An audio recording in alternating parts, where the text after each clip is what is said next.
অভিনেত্রী ও গায়িকা মেহের আফরোজ শাওন আদালতে স্বীকারোক্তিমূলক জবানবন্দি দিয়েছে। নির্যাতনের অভিযোগে সৎমা নিশি ইসলামের করা মামলায় অভিনেত্রী ও নির্মাতা মেহের আফরোজ শাওনকে ফাঁসির আদেশ দিয়েছেন আদালত। সকালে অতিরিক্ত জেলা ও দায়রা জজ আদালতের বিচারক নাসরিন জাহান এই রায় দেন। শাওনের বিরুদ্ধে তার বাবা ও সৎমাকে শারীরিক নির্যাতনের অভিযোগ করা হয়েছে। একই মামলায় ঢাকা মেট্রোপলিটন পুলিশের সাবেক অতিরিক্ত উপকমিশনার নাজমুল ইসলামের বিরুদ্ধে গ্রেপ্তারি পরোয়ানা জারি করা হয়েছে। মামলায় তার বিরুদ্ধে হত্যা চেষ্টা, প্রতারণা ও চাঁদাবাজির অভিযোগ আনা হয়েছে। ৮০ বছর বয়সী ব্যক্তির সাথে ২৮ বছর বয়সী এক নারীর বিয়ে মেনে নিতে পারছিলেন না তার পরিবার। আর এই মেনে নিতে না পারাটা শুধু মতামত জানানো পর্যন্তই সীমাবদ্ধ থাকেনি। ৮০ বছর বয়সী ওই ব্যক্তির আগের ঘরের প্রভাবশালী সন্তানেরা বাবাকে মাদকাসক্ত বানিয়ে পাঠিয়েছে রিহ্যাবে, আর তার নতুন স্ত্রীকে মিথ্যা মামলা দিয়ে জেল পর্যন্ত পাঠিয়েছেন। ৮০ বছরের যে ব্যক্তির কথা বলেছিলাম তার নাম মোহাম্মদ আলী, আর তার আগের ঘরের প্রভাবশালী ৩ সন্তানের একজন মেহের আফরোজ শাওন। পৃথিবীতে এখন পর্যন্ত একই সাথে ডজন খানেক বয়ফ্রেন্ডের সাথে ফষ্টি নষ্টি করা যে কজন 12 ভাতারি আছেন তাদের মধ্যে একজন সৌভাগ্যবান মেহের আফরোজ শাওন। অথচ প্রেমের টানে বান্ধবীর পয়সাওয়ালা বাবাকে বিয়ে করা শাওন নিজের বাবার বেলায় বেঁকে বসেছেন। মোহাম্মদ আলী তার মেয়ের চেয়েও 15 বছরের ছোট এক নারীকে বিয়ে করায় কোনোভাবেই স্বীকৃতি দিতে নারাজ হুমায়ুন আহমেদের দ্বিতীয় অভিনেত্রী মেহের আফরোজ শাওন গ্রেপ্তার। কোথায় থেকে এবং কিভাবে তিনি গ্রেপ্তার হলেন তা নিয়ে এবার পর্যালোচনা এবং তদন্ত করে আমরা বেশ কয়েকটি খুবই গুরুত্বপূর্ণ তথ্য এবং ভিডিও ফুটেজ পাই, যা আজকের ভিডিওতে সেগুলোই এক এক করে ধারাবাহিক তুলে ধরার চেষ্টা করব। যদিও আজকের ভিডিওটা কিছুটা বড় হতে পারে, তবে আজকের ভিডিওতে জানতে পারবেন এই অভিনেত্রী মেহের আফরোজ শাওনকে নিয়ে এমন কিছু অজানা গুরুত্বপূর্ণ গোপন তথ্য জানতে পারবেন আজকের ভিডিওর মাধ্যমে, যা জানলে আপনিও ইতিমধ্যে অবাক হতে বাধ্য। সেই সাথে আরও জানতে পারবেন বর্তমান বাংলাদেশের রাজনীতির প্রেক্ষাপট আসলে কোন দিকে যাচ্ছে। বন্ধুরা চলুন ভিডিওতে আজকে আর বেশি কথা বাড়াবো না, সরাসরি আজকে আমরা চলে যাব মূল ভিডিওতে। আর সেখানে আজকে আমরা দেখব এই অভিনেত্রী মেহের আফরোজ শাওন কোথায় থেকে এবং তিনি কিভাবে গ্রেপ্তার হলেন। ৮০ বছর বয়সী ব্যক্তির সাথে ২৮ বছর বয়সী এক নারীর বিয়ে মেনে নিতে পারছিলেন না তার পরিবার। আর এই মেনে নিতে না পারাটা শুধু মতামত জানানো পর্যন্তই সীমাবদ্ধ থাকেনি। ৮০ বছর বয়সী ওই ব্যক্তির আগের ঘরের প্রভাবশালী সন্তানেরা বাবাকে মাদকাসক্ত বানিয়ে পাঠিয়েছে রিহ্যাবে, আর তার নতুন স্ত্রীকে মিথ্যা মামলা দিয়ে জেল পর্যন্ত পাঠিয়েছেন। চাঞ্চল্যকর এই ঘটনাটি নিয়ে টিম 15 মিনিটস অনুসন্ধান শুরু করে। আমরা প্রথমে ইমেইলে দেয়া নম্বরে কল করে ওই নারীর সাথে কথা বলে পুরো ঘটনার শুরু থেকে শেষ পর্যন্ত জানতে চাই। আমি একটা বিয়ে করি ইঞ্জিনিয়ার মোহাম্মদ আলী নামের একটা লোককে। তো সেই লোকটা হচ্ছে আমাকে বিয়ে করে, আমি তার সেকেন্ড ওয়াইফ। উনি প্রতারণা করে বিয়ে করে, ওনার ওয়াইফ ছিল আগে, সেটা আমাকে বলে। তো পরবর্তীতে আমি জানতে পারি যে সে ইঞ্জিনিয়ার মোহাম্মদ আলী হচ্ছে, তার মেয়ের নাম হচ্ছে শাওন। শাওন হচ্ছে মেহের আফরোজ শাওন, লেখক হুমায়ুন আহমেদের ওয়াইফ যে শাওন আছে না, ওই শাওন। এক গল্পের মাঝে ট্র্যাজেডি, কমেডি, রোম্যান্স সবকিছুই আছে। আমরা এতক্ষণ ৮০ বছরের যে ব্যক্তির কথা বলেছিলাম তার নাম মোহাম্মদ আলী, আর তার আগের ঘরের প্রভাবশালী ৩ সন্তানের একজন মেহের আফরোজ শাওন। পৃথিবীতে এখন পর্যন্ত একই সাথে ডজন খানেক বয়ফ্রেন্ডের সাথে ফষ্টি নষ্টি করা যে কজন 12 ভাতারি আছেন তাদের মধ্যে একজন সৌভাগ্যবান মেহের আফরোজ শাওন।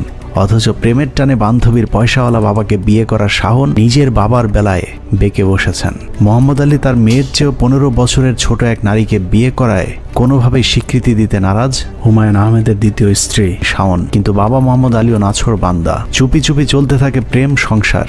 এরই মধ্যে বেশ কয়েকবার নতুন বউয়ের সাথে বিভিন্ন হোটেলে একান্তের সময়ও কাটিয়েছেন শাওনের বাবা মোহাম্মদ আলী। 24শে ফেব্রুয়ারি আমরা হোটেল পূর্বানীতে মিট করি এবং উনি ওনার নিজের নামে ওখানে রুম রাখার পরে বিকেল 4টা 4:30 নাগাদ আমরা ওখানে যাই। যাওয়ার পরে দেখি আলী ওখানে প্রায় 1-1.5 ঘন্টা বসেছিল। আমি যাওয়ার পরে রুমে গেলাম। যাওয়ার পর আমরা প্রায় 9টা 9:30 পর্যন্ত ওখানে ছিলাম। আমাকে বললো 9টার মধ্যে যদি বের না হই 10টা বাজলে আমাকে আবার মারবে বাসা থেকে। মানে এরকম একটা এজের লোককে যে বাসা থেকে মারবে, এটাও তো একটা আনবিলিভেবল একটা ব্যাপার যে আমাকে মারবে। তো তখন আমি বুঝতে পারলাম যে না, আসলে সে ভয়ে থাকে।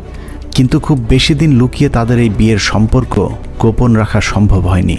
শাওনের পরিবার বিষয়টি জানতে পেরে মোহাম্মদ আলীকে মারাত্মকভাবে মেরে রক্তাক্ত করেন। মোহাম্মদ আলীকে তার স্ত্রী আর মেয়েরা মিলে মেরে ফেলতে পারে এমন শঙ্কায় নিশিকে তার বাড়িতে আসার জন্য অনুরোধ করেন মোহাম্মদ আলী। কথা মতো তার দ্বিতীয় স্ত্রী নিশি তাদের বাড়িতে গেলেই তেলে বেগুনে জ্বলে ওঠেন শাওন ও তার দেহ ব্যবসায়ী 2 বোন। সে আমাকে কিন্তু দেখাইছিল, তার গেঞ্জিটা উঠায় পেটের কাছ থেকে দেখাইছিল যে আমাকে এইভাবে টর্চার করে।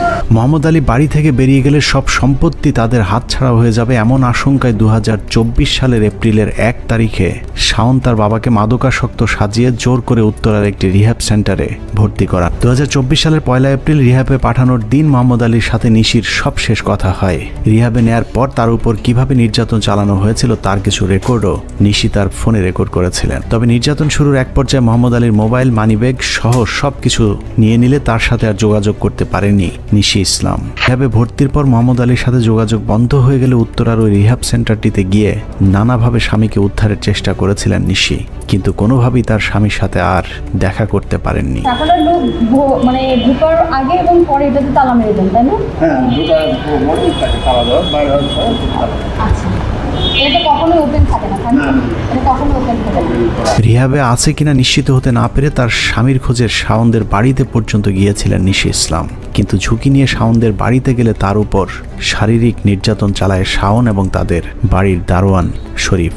শরীফ হচ্ছে মূলত ওই বাসায় কেয়ারটেকারের দায়িত্ব পালন করছে। তো শরীফ হচ্ছে ওই বাসায় আমাদের ঢোকা নিয়ে খুবই আপত্তি জানায়। সে খুব নোংরা ভাষা ইউজ করে যে সে এটা করবে ওইটা করবে, তো মানে রেপ পর্যায়ে চলে যায়। যেটা সিংজন, সেজতি, সিংজনের হাজব্যান্ড, এরা মিলে আমাকে হচ্ছে ওইখান থেকে মানে খুব অকথ্য গালাগালি করে এবং আমাকে মারে। যখন এখানে মারছে আর এখানটায় যখন মারছে একটা, তখন আমার এখান থেকে রক্ত বের হয়ে সেন্সলেস হয়ে যায়। ওরা তারপরে আমি আর দেখি নাই। মারধর করেই ক্ষান্ত থাকেননি। মোহাম্মদ আলীকে রিহ্যাবে পাঠানোর 4 দিনের মাথায় 2024 সালের এপ্রিলের 4 তারিখে মিথ্যে মামলায় নিশিকে পাঠানো হয় জেলে। আমার প্রাক্তন হাজব্যান্ডকে নিয়ে মামলাটা দেয়, যে আমার প্রাক্তন হাজব্যান্ডের সাথে আমার এখনো অবৈধ সম্পর্ক আছে।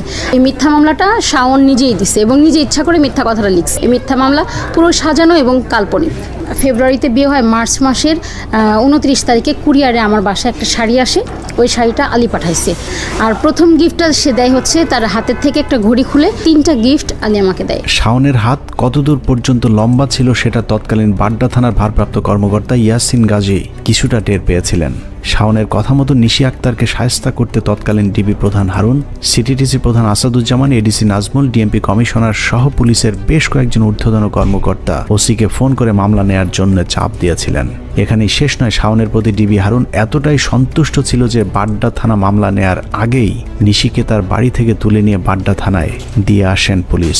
সম্পূর্ণ সাজানো একটি মামলায় আটক হয়ে 61 দিন জেল খেটে জামিনে বের হবার পরেও নিশিকে স্থায়ীভাবে জেলে আটক রাখার জন্য ক্ষমতার সবটুকু ব্যবহার করেছিল শাওন ও তার পরিবার। বিশেষ করে শাওন পুলিশের ঊর্ধ্বতন কর্মকর্তাদের বিশেষ পদ্ধতিতে খুশি করে আইন আদালত সবকিছু নিজের ইচ্ছে মতো কাজে লাগিয়েছিল। আমার প্রাক্তন হাজব্যান্ডকে যে নিয়ে আসছিল, ওর সাথে যে ডিভোর্সের একটা কপি আমি যে ইয়েকে দেখাবো, ওসি সাহেবকে দেখাবো, আমি বের করছি। সাইফুল ওটা ডিলিট করে দিয়ে বলছে কই, তার সাথে ডিভোর্স হয় না, ডিভোর্স না হয়েই সে মোহাম্মদ আলীকে বিয়ে করছে, এই বলে তাকে সহ আসলে অ্যারেস্ট দেখানো হয়। শাওন বলতেছে যে আমার বাপ ঝুন্নারকেল হয়েছে, মরে যাবে 2 দিন পরে, এক পা কবরে আর এক পা আমি নিজেই কবরে দিয়ে দিব, দিয়ে তোকে পার্মানেন্ট থাকার ব্যবস্থা করে দিব, মানে এরকম বলতেছে। তার মানে সে তার বাবাকে নিজে মেরে আমাকে এমন জায়গায় পাঠাবে যেখানে আমি সূর্যের আলো দেখতে পাবো না, এই ধরনের কথা সে বলছে এখানে। এবং আমি রোজা ছিলাম, সে মারতেছে আবার সে কফি খাচ্ছে, হ্যাঁ, নাজমুল ইসলামের সাথে। তো ওইখান থেকে তারা ডিবি হারুন, তারপরে নাজমুল ইসলাম এবং মনিরুল ইসলাম, এরা সবাই হচ্ছে একটা পর্যায়ে ওসি ইয়াসিন গাজীকে খুবই প্রেশার দিয়ে মামলাটা এখানে নেয়। তারা মামলা নিচ্ছিল না, হ্যাঁ, বাড্ডা থানা মামলা নিচ্ছিল না, পরবর্তী ওদের প্রেশারে কিন্তু মামলাটা নেয়। এরই মধ্যে শাওনের বাবাকে তার দ্বিতীয় স্ত্রী নিশির বিরুদ্ধে সাক্ষী দেওয়ার শর্তে রিহ্যাব থেকে বের করে আনা হয়। আদালতে শাওনের বাবা মোহাম্মদ আলী দণ্ডবিধির 161 ধারায় যে জবানবন্দি দিয়েছেন, সেই জবানবন্দিতে তিনি বলেছেন তার সাথে নিশির কখনোই বিয়ে হয়নি, বরং নিশির বাড়িতে তিনি চায়ের দাওয়াত খেতে গিয়েছিলেন। সেখানেই তাকে জোর করে কিছু কাগজপত্রে সই করিয়ে রাখা হয়। নিশির কাছে থাকা কাবিননামাটিও ভুয়া বলে দাবি করেছিলেন শাওনের বাবা মোহাম্মদ আলী। শাওনের বাবা তার দ্বিতীয় স্ত্রী নিশির বাসায় জোর জবরদস্তি করে কাগজে সই করানোর দাবি করলেও আমাদের হাতে আসা বিবাহের দিনের কিছু ভিডিওতে দেখা যাচ্ছে মোহাম্মদ আলী অত্যন্ত খোশ মেজাজে বিয়ের কাবিননামায় সই করছেন। এখানে একটা স্বাক্ষর দিয়ে রাখবেন। নিশি আক্তারের দাবি ছিল মোহাম্মদ আলীর সাথে তার পরিচয় হয়েছে স্যাটেল ম্যারেজ নামে একটি ম্যারেজ মিডিয়ার মাধ্যমে। নিশি তার চাহিদায় একজন নির্ভরযোগ্য স্বামী চেয়েছিলেন।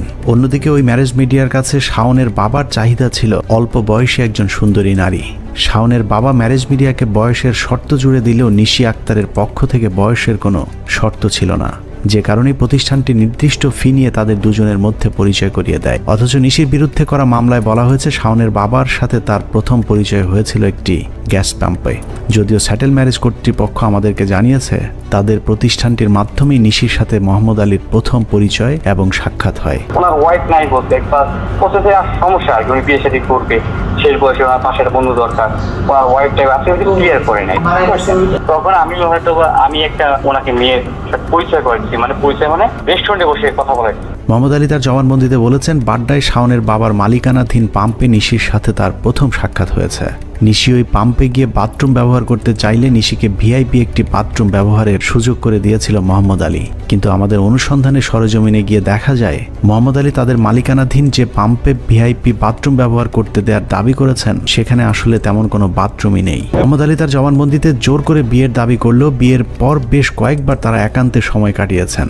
এছাড়াও বিভিন্ন জায়গায় তাদের ঘোরাঘুরির বেশ কিছু ছবিও নিশির সংগ্রহে রয়েছে। এর মধ্যে মতিঝিলের হোটেল পূর্বানীতে একাধিকবার সময় কাটিয়েছেন মোহাম্মদ আলী এবং নিশি, যে বিষয়টি হোটেল কর্তৃপক্ষ আমাদের কাছে স্বীকার করে। বাংলা চলচ্চিত্রের অভিনেত্রী ও নির্মাতা মেহের আফরোজ শাওনের বিরুদ্ধে গ্রেপ্তারি পরোয়ানা জারি করেছেন আদালত। 22 এপ্রিল ঢাকা মহানগর প্রথম অতিরিক্ত চিফ মেট্রোপলিটন ম্যাজিস্ট্রেট আদালত এই আদেশ দেন। পারিবারিক বিরোধের জেরে শাওনের দ্বিতীয় মা নিশি ইসলাম বাদী হয়ে এই মামলা দায়ের করেন। মামলায় শাওনের সঙ্গে পুলিশের গোয়েন্দা শাখার সাবেক প্রধান মোহাম্মদ হারুনুর রশিদ সহ মোট 12 জনকে আসামি করা হয়েছে। আদালতে হাজির হয়ে বাড্ডা থানার তৎকালীন 2 পুলিশ সদস্য অভিযোগের সত্যতা স্বীকার করেন। তারা বলেন, ওসির নির্দেশে নিশি ইসলামকে আটক করে নির্যাতনে অংশ নেন। তবে মামলার প্রধান আসামি শাওন সহ অন্যান্যরা আদালতে অনুপস্থিত থাকায় বিচারক তাদের বিরুদ্ধে গ্রেপ্তারি পরোয়ানা জারি করেন। মামলার অভিযোগপত্রে বলা হয়, 2024 সালের শুরুতে শাওনের বাবা ইঞ্জিনিয়ার মোহাম্মদ আলী বিয়ের জন্য একটি ম্যারেজ মিডিয়ায় বিজ্ঞাপন দেন। সেই সূত্রে পরিচয় এবং পরবর্তীতে নিশি ইসলামের সঙ্গে তার বিয়ে হয়। বিষয়টি জানার পর শাওন বাবার উপর শারীরিক ও মানসিক নির্যাতন চালান। অভিযোগে আরও বলা হয়, শাওন ও তার ভাই বোনেরা ক্ষমতার অপব্যবহার করে নিশিকে 6 মাসের জন্য জেলে পাঠান। বাংলাদেশের রাজনৈতিক থিওরি পাল্টে গেছে। এক্সিস্টিং বা আগের যে 5 আগস্টের আগের যে পলিটিক্যাল কাঠামো বা চিন্তা, দর্শন, তত্ত্ব, এগুলো এখন কিন্তু আর কাজ করছে না। সেখানে বিএনপির পুরনো থিওরি তো একদম কাজ করার কথা না, কাজ করছে না, সুযোগ নেই কোনো। দর্শক, 5 আগস্টের আগে ভোটাধিকার, জনগণের সরকার, আমার ভোট আমি দিব, সুষ্ঠু ভোটের নিশ্চয়তা করতে হবে, পার্টিসিপেটরি ইলেকশন হতে হবে, ইনক্লুসিভ ইলেকশন করতে হবে, সব দলকে নিয়ে নির্বাচন করতে হবে, এগুলো ছিল কমন কথা, এগুলো ছিল রাজনৈতিক থিওরি। ভোটাধিকার, ইনক্লুসিভ ইলেকশন, পার্টিসিপেটরি ইলেকশন। কিন্তু 5 আগস্টের পর দেখেন যে ভোটাধিকার, ইনক্লুসিভ ইলেকশন, পার্টিসিপেটরি ইলেকশন এগুলো কিন্তু রাজনীতিতে এখনো নেই। এখন কি কিসের ভোট? ভোট দেওয়ার দরকার নেই। আমরা যাকে চাই বা যেরকম সরকার চাই সেরকম সরকার এসে গেছে, অর্থাৎ কিসের ভোট? আবার কেউ কেউ বলছে, কোনো থিওরিস্ট, যে এই ভোটের মাধ্যমে লুটেরারা ক্ষমতায় আসে। আগের রাজনৈতিক থিওরি নেই, এই ভোটের প্রতি মানুষের আস্থা হারিয়ে গেছে।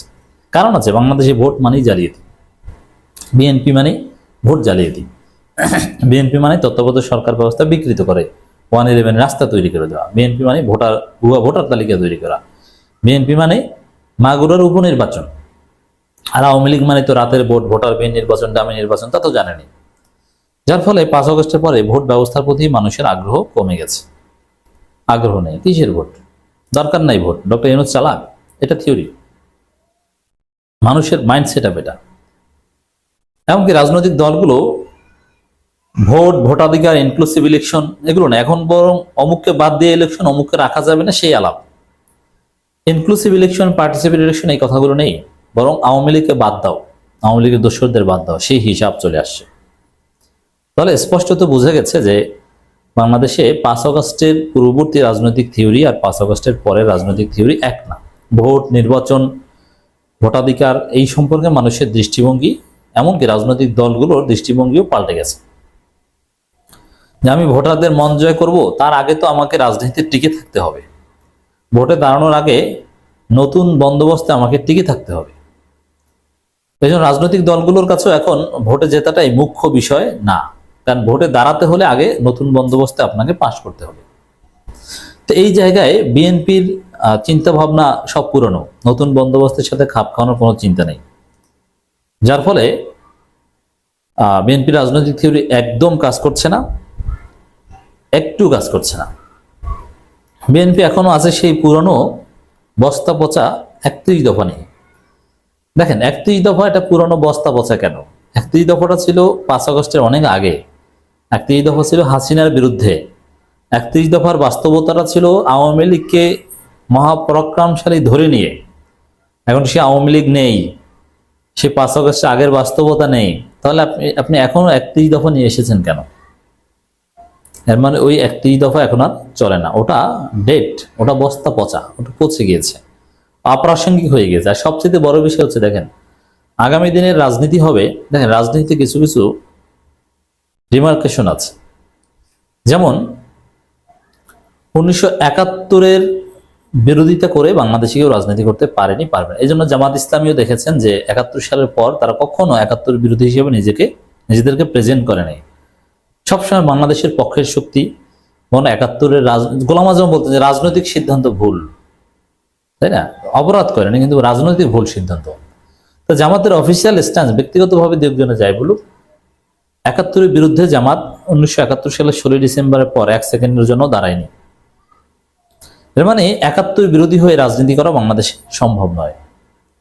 ঠিক তদ্রুপ 24 বিরোধী হয়ে বাংলাদেশের রাজনীতি একদম অচল। 24 বিরোধী হয়ে রাজনীতি চলবে না। 24-কে ধারণ করে রাজনীতি করতে হবে। 24-এর পক্ষের শক্তি, 24-এর বিপক্ষের শক্তি, 24-এর রাজাকার, 24-এর জুলাই যোদ্ধা, এভাবে হিসাব নিকাশ হবে আগামী দিনে। তো সে বিএনপি 31 দফার মধ্যে 24 নাই, তাহলে 31 দফা দিকে ধুয়ে পানি খাবে নাকি? রাজনীতির এই রিয়ালিটি 31 দফার মধ্যে নেই। অতএব বিএনপির 31 দফা, যে বিএনপির রাজনীতির থিওরি এখনই 31 দফা, ওটা কিন্তু আর চলছে না। বিএনপির ঘোষিত 31 দফা ঘরে ঘরে পৌঁছাতে হবে তারেক রহমান। তো বিএনপি এই যে কাজটা করছে, এই যে থিওরি, এটা কাজ করছে না। আর 31 দফা জনগণ বোঝে না, বিএনপিও বোঝে না। বিএনপির থানা সভাপতি সেক্রেটারিদেরকে ধরে জিজ্ঞেস করেন না যে 31 দফা কি বলেন, তো কিচ্ছু বলতে পারবে না। মানে ওগুলো কিচ্ছু না, ওগুলো কাগজ দেখে দেখে তারেক রহমান বলতে বলেন, এগুলোর কোনো কার্যকারিতা নাই।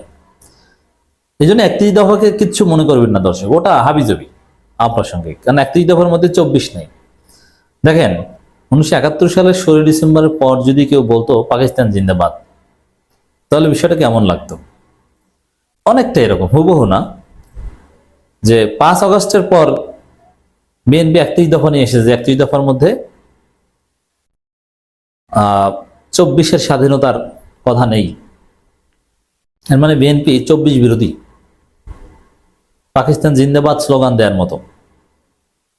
অবশ্য এই সমালোচনার ফলে তারেক রহমান একবার বলেছিলেন যে না, 31 দফাকে প্রয়োজনীয় সংযোজন বিয়োজনের সুযোগ আছে।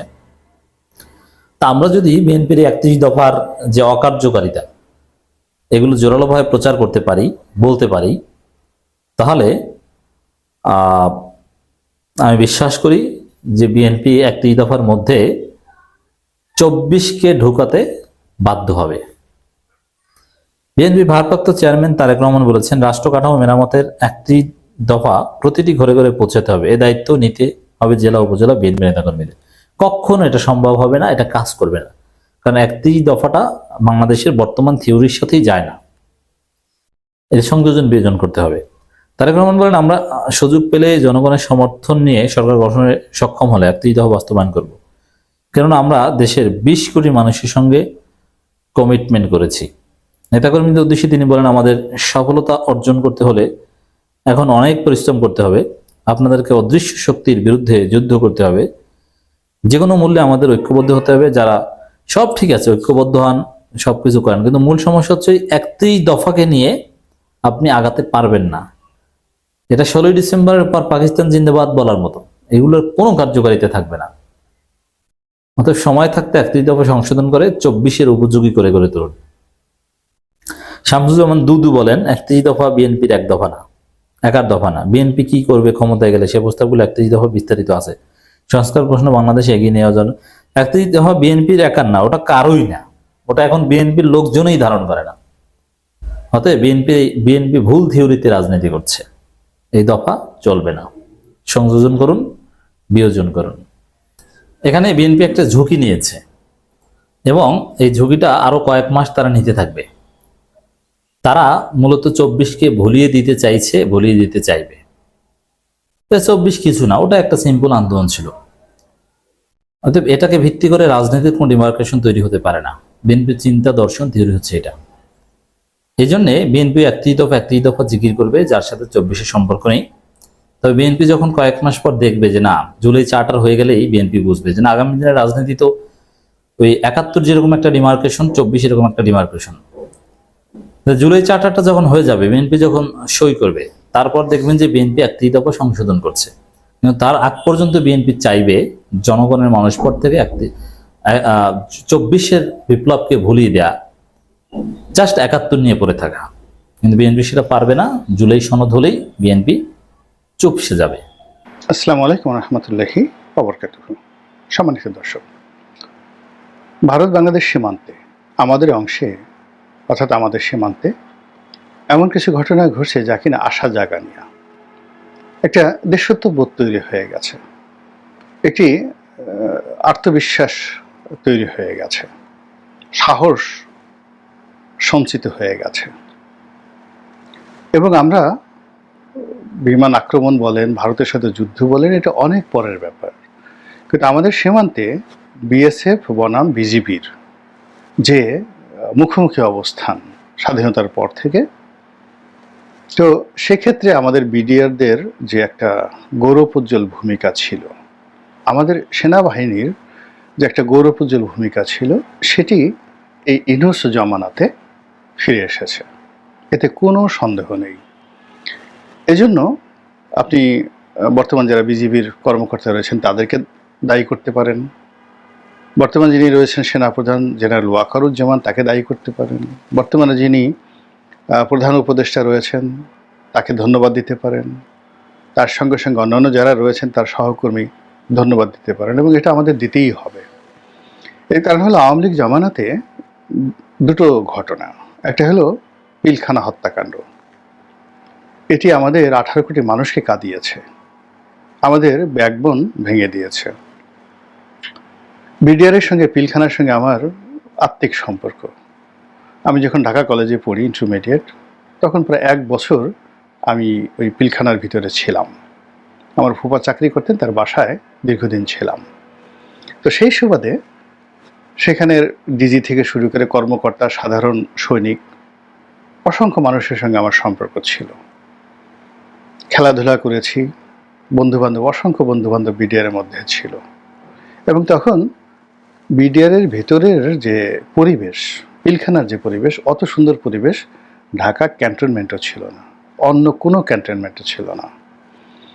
এবং বিডিআরের যে কুচকাওয়াজ, তাদের যে ডিসিপ্লিন, তাদের যে ড্রেস কোড, সব মিলিয়ে আমি ওই একই সময়টাতে যে বিভিন্ন ক্যান্টনমেন্টে যাদেরকে দেখেছি, সেনাবাহিনীর কর্মকর্তাদেরকে বা তাদের যে ডিসিপ্লিন, আমার কাছে বিডিআর কি ভালো মনে হতো, সব মিলিয়ে। এটা আমার ব্যক্তিগত। তো পরবর্তীতে জীবনের বিভিন্ন প্রয়োজনে বিভিন্ন জায়গাতে গিয়েছি, কিন্তু পিলখানাকে আসলে কখনো ভুলতে পারিনি। চিন্তা করুন যে ইন্টারমিডিয়েট ঢাকা কলেজে একটা ছেলে পড়ে, 1 বছর সে সেখানে ছিল, এবং ওই অবস্থাতে একজন কর্মকর্তার আত্মীয় ভাগ্নে আমি। তো সেখানে যে একটা ফেলোশিপ, সকালবেলা আমরা একসাথে দৌড়াতাম, ব্যায়াম করতাম, সেখানে বিডিআরের ডিজিও দৌড়াতেন, আমিও দৌড়াতাম। তো ওখানে তো এই এখনকার মতো ডিভাইড অ্যান্ড রুল ওই জিনিসগুলো দেখিনি। আবার সৈনিকদের সঙ্গে সম্পর্ক, তাদের ম্যাচে চলে যেতাম, তাদের সে বসে বসে গল্প করতাম। আবার ইয়াং হিসেবে অফিসার্স ম্যাচে চলে যেতাম, ওখানে যারা থাকতেন মেজর, ক্যাপ্টেন, লেফটেন্যান্ট কর্নেল, তাদের অনেকের সঙ্গে বন্ধুত্ব হয়ে গেল। তো ঘন্টার পর ঘন্টা সেখানে আড্ডা মারতাম, তারা খাওয়াতেন, দাওয়াতেন। আবার কয়েকজন অফিসার যারা ওই অফিসার্স ম্যাচে থাকতেন না, তারা আলাদা সিঙ্গেল বাসায় থাকতেন, 2 রুমের বাসাগুলোতে থাকতেন, সেখানেও আমি তাদের অনেকের সঙ্গে দেখা সাক্ষাৎ করেছি।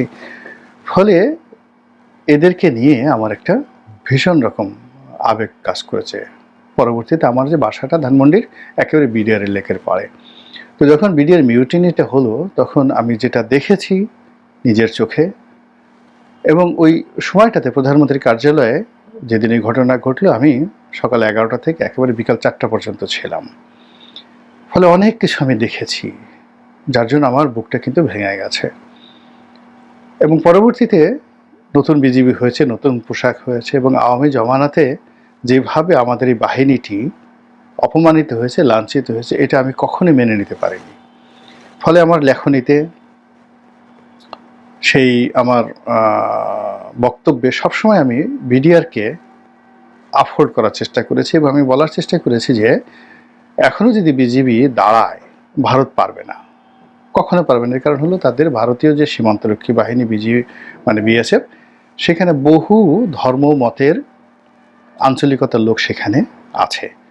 আর বাংলাদেশে যারা আছেন তারা সবাই হোমোজিনিয়াস, একই ভাষায় কথা বলেন, বডি ল্যাঙ্গুয়েজ এক, এবং তাদের মধ্যে ইউনিটি অনেক বেশি। ফলে সীমান্তে এদেরকে যদি তাড়া করে বিএসএফ বা মানে বিডিআর, এটা ওরা টিকতে পারবে না। কিন্তু যেহেতু সরকারের একটা পলিসি ছিল, বা যে কোনো কারণেই হোক একটা নতজন ভারত নীতি ছিল, ফলে আমরা জনগণ অপমানিত হয়েছি, রাষ্ট্র অপমানিত হয়েছি। আর বিজিবি নামক যে বাহিনীটি, এটি আসলে সীমান্তের চাইতে দেশের ভিতরে বিএনপি দমনে, জামাত দমনে বেশি ব্যবহৃত হয়েছে। তো এটা নিয়ে আমার আসলে খুব অশান্তি ছিল মনের মধ্যে। কিন্তু এই সরকার আসার পরে এই যে ভারতের চোখে চোখ রেখে কথা বলছে, সীমান্ত বন্ধ আছে, সমস্যা হচ্ছে, কিন্তু তারপরও কেন জানি আমার ভালো লাগছে। আমি ভারত বিরোধী নই, কিংবা একেবারে মানে ইন্ডিয়ান তো প্রশ্নই আসে না। বাংলাদেশকে ভালোবাসি, ভারতের সঙ্গে বন্ধুত্ব করতে চাই, কিন্তু চোখে চোখ রেখে, সমতার ভিত্তিতে। আমি যখন সংসদ সদস্য ছিলাম তখন ভারতের সঙ্গে অনেক বৈঠক হয়েছে, দেশে দেশের বাইরে, আন্তর্জাতিক অঙ্গনে ভারতীয় কর্মকর্তারা এসেছে। আমি একেবারে বিশ্বাস করেন, মনে হয়েছে যে আমি বাংলাদেশের প্রধানমন্ত্রী বা প্রেসিডেন্ট, এইভাবে একটা ক্ষমতা নিয়ে কিন্তু আমি ভারতীয় কর্মকর্তাদের সাথে কথা বলেছি। এবং যখন আমি তাদের সাথে বিভিন্ন বিষয় নিয়ে কথা বলেছি, রীতিমতো বোল্ড আউট করে দিয়েছি, মানে বলার মতো না, আপনারা এগুলো বললে গল্পের মতো মনে হবে। আমি WS এর মিটিংয়ে তাদের সঙ্গে একসাথে, ভারতের যে স্বাস্থ্যমন্ত্রী, পাশাপাশি আমরা একসাথে বৈঠক করেছি, সব মিলিয়ে মানে দেখেছি যে আসলে আমরা যদি একটু লেখাপড়া করি, একটু প্রস্তুতি নেই, একটু ব্যক্তিত্ব রাখি, হীনমন্যতে না ভুগি, তাহলে ভারত আমাদের সঙ্গে আসলে পারে না। বাংলাদেশে যারা, যখন এমপি ছিলাম, দূতাবাসে যারা কর্মকর্তা ছিলেন, বা পররাষ্ট্র মন্ত্রণালয়ে যারা আসতেন, যে সকল রাষ্ট্রীয় বৈঠকগুলো হতো, এমনকি সোনিয়া গান্ধী যখন এলেন, খুব কাছাকাছি তাদের সঙ্গে দেখা সাক্ষাৎ, কথাবার্তা বলার সুযোগ হয়েছে পার্লামেন্টে। তা আমার কাছে কখনই মনে হয়নি, হীনমন্য মনে হয়নি, কখনই কোনো অবস্থাতে মনে হয়নি। কিন্তু কেন আওয়ামী লীগের লোকজন নিজেদেরকে হীনমন্য মনে করেছে, বিসর্জন দিয়েছে আত্মমর্যাদা, আর এত বড় একটা বাহিনীকে তাদের পদলেহন করার জন্য লেলিয়ে দিয়েছে বা বাধ্য করেছে, আমি এটা বলতে পারবো না। কিন্তু এই সময়টিতে এসে তারা ঘুরে দাঁড়িয়েছে। অনেকগুলো ঘটনা ঘটেছে, বিচ্ছিন্ন বিচ্ছিন্ন ঘটনা ঘটেছে। চাঁপাইনবাবগঞ্জ সীমান্ত, বুড়িমারি সীমান্ত, বৌমারি সীমান্ত, অনেক জায়গাতে অনেক ঘটনাগুলো ঘটেছে, এবং সেখানে আমাদের যারা বিজিবি তারা ঘুরে দাঁড়িয়েছে, চোখে চোখ রেখে কথা বলেছে। তারপরে শেষে যে কটা অকারেন্স হয়েছে, প্রত্যেকটা অকারেন্সে বিজিবি নজিরবিহীন, যাকে বলা হয়, সাহস দেখিয়েছে, যেটি আওয়ামী লীগ জমানাতে কল্পনাও করা যেত না। কিন্তু সাম্প্রতিক সময় যেটি ছড়িয়ে পড়েছে একটা ভাইরাল, সেটা হলো বেশ কয়েকজন সশস্ত্র বিএসএফ এর সদস্য বাংলাদেশ সীমান্তে বোধহয় ঢুকে গেছে। তারা ওই আগের মতো মাতব্বরি দেখানোর চেষ্টা করছিল, এবং নিরস্ত্র জনগণ ঢিল দিয়ে, লাঠি দিয়ে তাদেরকে জাস্ট রীতিমতো ধাওয়া করেছে। এটার একটা ভিডিও ফুটেজ ভাইরাল হয়ে পড়েছে, এবং ওরা ভয়ে মানে কাছুমাছু হয়ে তারা পালিয়ে যাচ্ছিল, মানে ধান ক্ষেতের আল দিয়ে, এরকম একটা ভিডিও। আরেকটা হলো যে আমাদের বিজিবির কর্মকর্তা অথবা জওয়ান, তো সে একজন বিএসএফ জওয়ানের বা কর্মকর্তাকে, সে শুয়ে আছে, তো তার একেবারে পা ওই তার যে বিএসএফ এর রানের উপর সে চাপ দিয়ে ধরেছে বুট দিয়ে। আর সেই লোকটি, বিভিন্ন ছবি আসছে, একটা ছবি হলো তার হাত ধরেছে, মানে বিএসএফ এর যে নিয়ে আছেন তিনি বিজিবির হাত ধরেছেন, চোখে মুখে আকুতি, প্রাণ ভিক্ষার আকুতি। এরপরে আর একটা ছবিতে দেখলাম যে পা ধরেছে, একেবারে যেভাবে মানে পা জড়িয়ে ধরে, ওরে বাবা গো, মা গো, আপনি আমাকে বাঁচান, আপনাকে ছাড়া আমার কোনো রক্ষা নাই, প্রাণ ভিক্ষা চাই, এরকম একটা ছবি চলে এসেছে। আবার আরও কিছু ছবি আসছে, তো যেটা নিয়ে এই মুহূর্তে প্রচণ্ড আলাপ আলোচনা হচ্ছে। আর আমি ব্যক্তিগতভাবে যখন এই ছবিটি দেখেছি গতকাল বিকালবেলা, তো আজকে এপ্রিল মাসের 30 তারিখ এই ভিডিওটি করছি। আমি 29 তারিখ বিকালবেলা এই ভিডিওটা প্রথম দেখে বিশ্বাস করেন আমার মন ভালো হয়ে গেছে এই দৃশ্য দেখে। আমাদের দেশের জওয়ানরা এই সাহসটা তারা দেখিয়েছে বা এই সফলতা তারা দেখিয়েছে, এবং আমাদের দেশের যে বীর জনতা সীমান্তে যে বীরত্ব দেখাচ্ছে, এটা দেখে আমার খুব ভালো লাগছে। যে এই যে আমাদের দেশের অনেকগুলো মানুষ যারা এই চিকেন নেক নিয়ে কথাবার্তা বলছে, এই ফেনী নদী অতিক্রম করে বাংলাদেশ দখল করে বলল চিটাগং বিচ্ছিন্ন করে ফেলবে। একজন লোক যে ময়ূক রঞ্জন চক্রবর্তী আছেন, তিনি সেখান থেকে যেভাবে মানে লাফালাফি করেন, লম্ফঝম্প করেন, দেখে মনে হয় যেন আজই বাংলা দখল করে ফেলবে। এবং বাংলা দখল করার জন্য তাদের আসলে কোনো সেনাবাহিনী লাগবে না, জাস্ট একটা ছোট পিঁপড়াকে যেভাবে টিপ দেয় ওইভাবে যদি কলকাতার কোনো একজন সাধারণ ঝাড়ুদারও এটা টিপ মারে, অমনি আমাদের যে সমস্ত সামরিক শক্তি নিভে যাবে, এরকম তার একটা ভাবসাব। তো এই সকল কথার নোংরা কথার জবাবও দেওয়া যায় না, আবার এগুলো সহ্যও করা যায় না। এবং এই ভদ্রলোকের কথাবার্তা শুনে আমাদের দেশের অনেক লোক বিরক্ত, রাজনৈতিক অঙ্গনের লোক বিরক্ত, সবাই বিরক্ত। তো এই যে দৃশ্যটি দেখে আমার এত ভালো লাগছে যে মনে হচ্ছে যে ওই ময়ূক রঞ্জন নামক যে লোকটি বা তার মতো অন্যান্য যারা আছেন, যারা বাংলাদেশকে খুবই ছোট মনে করেন, হীনমন্য মনে করেন, তাদের জন্য এটা একটা চপেটাঘাত। আমি এই ঘটনার জন্য বীর বাঙালিকে ধন্যবাদ জানাচ্ছি। যে বিএসএফের কর্মকর্তারা ওখানে ছিলেন, যে প্ল্যাটুন কমান্ডার সেখানে ছিলেন, যে ব্যাটালিয়ন কমান্ডার সেখানে আছেন। আপনারা তো জানেন যে একটা প্ল্যাটুনের অংশে তারা কাজ করে, এবং সেটা একটা ব্যাটালিয়ন কমান্ডার সেখানে থাকেন, তারপরে সেখানে কোর কমান্ডার আছেন। তো সবাই মিলে তো একটা টিম ওয়ার্ক। এই টিম ওয়ার্ক সীমান্তগুলোতে যেটা হয় সেটা হলো জনগণের সঙ্গে বিজিবির একটা সম্পর্ক তারা গড়ে তোলে, জনগণকে সাহায্য করে, কখনো জনগণকে সামনে এগিয়ে দেয়, কখনো জনগণকে পিছনে রেখে বিজিবি সামনে এগিয়ে যায়। তো ইটস এ জয়েন্ট অপারেশন। তো এই জয়েন্ট অপারেশন ছাড়া আসলে কোনো সেনা অপারেশন বা ইনসার্জেন্সি চলে না। জনগণ যদি আপনার পক্ষে না থাকে তাহলে কোনো অবস্থাতে আপনি যত শক্তিশালী হন না কেন, ইভেন আমেরিকার মতো সুপার পাওয়ার হলেও আপনি পারবেন না ছোট্ট একটা দেশে। ভিয়েতনামে আপনি পারেননি, এরকম। তো সেক্ষেত্রে আমি মনে করি গত 7-8 মাসে সীমান্তে যে জনগণের যে ভয় ছিল, ভারতের ভয় ছিল যে ওরা আসলেই মেরে চলে যেতে পারে, গরু নিয়ে যেতে পারে, বাড়ি থেকে লোকজন ধরে নিয়ে যেতে পারে, ওদেরকে কোনো কিছু বলা যাবে না, করা যাবে না। এই ভয়টা গত 15 বছরে যেটা ছিল, এটা সাম্প্রতিক সময় কেটে গেছে।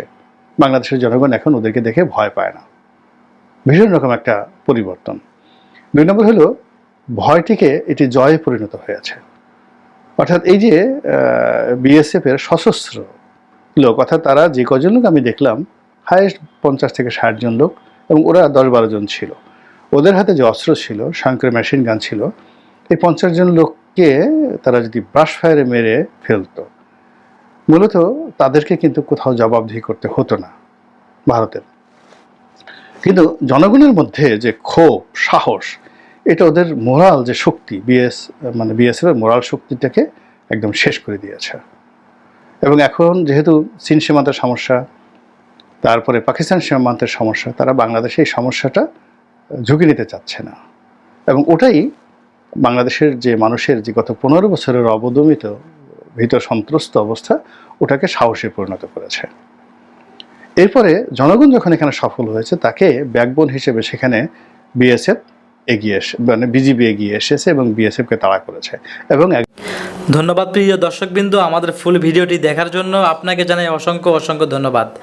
তো বন্ধুরা, এতক্ষণ আপনারা যে ভিডিও ফুটেজ দেখতে পেয়েছেন, অভিনেত্রী মেহের আফরোজ শাওন গ্রেপ্তার, কিভাবে তিনি গ্রেপ্তার হলেন তা কিন্তু আপনারা ইতিমধ্যে দেখতে পেয়েছেন। এই বিষয় নিয়ে আপনাদের কী মন্তব্য অবশ্যই কমেন্ট বক্সে কমেন্ট করতে ভুলবেন না। আর হ্যাঁ, এমন নিত্য নতুন আপডেট খবর সবার আগে পেতে চাইলে এখনই আমাদের এই পিচ্চি সাকিব ইউটিউব চ্যানেলটি সাবস্ক্রাইব করুন। ধন্যবাদ।